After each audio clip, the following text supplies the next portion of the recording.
Right, welcome back to Home Renovation Experts.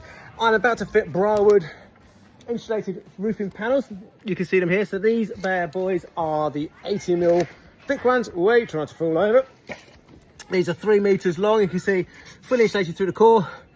Nice white finish underneath, so that's pre-finished, and obviously finished on the roof side as well, in this case anthracite grey. So how do you fit these?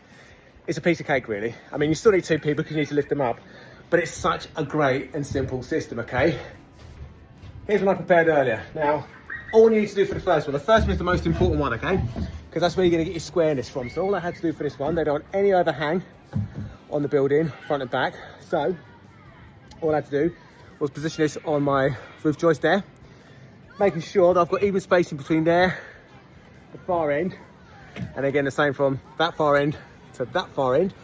On the edge we've got a 50mm overhang, which I've allowed for to do exactly the same over that side.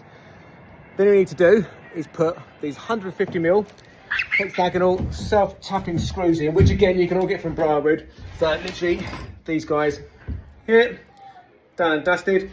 So as you saw, I've just punched straight through the tallest part into the timber at every point. Now you'll notice I haven't done this one yet. The reason being because the next board that I put on will cup over the top like that. So when you're putting the first board on, what you don't want to do is put this one the other way round, and you don't want that end, this end. I'll show you why. Because over here, you can see that's the overhang part, okay? So that's the bit that's going to hang over the next board here. So if I put it the other way around, no, naughty, I'd have to undo it all, which is a pain in the bum.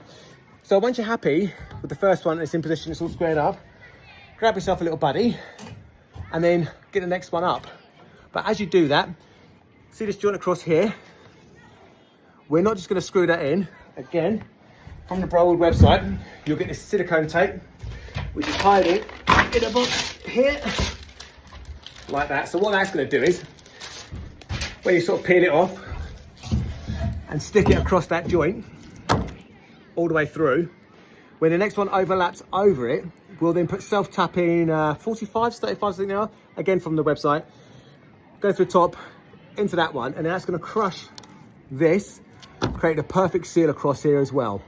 So even though it cups over, so water wouldn't get in anyway, because water can't really draw up inside it, if it tried to, or if the rain's bouncing or whatever, that just gives you extra protection. People fit this without putting it on. It's just like, it costs nothing, it takes no time at all to put on, put it on, and then you're sorted, right? So I'm gonna get this tape put on in place. I'm gonna grab a mate, and we're gonna hook the next one on. So there you go, you can now see it's now hooked over there. You can see the little joint in it. Big screw through that end now to secure it, and then what we're gonna do is put these little baby ones every 450mm through there.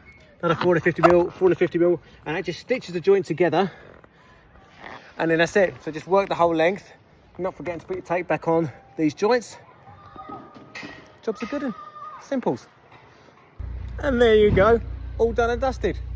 That's probably taken me about an hour to do.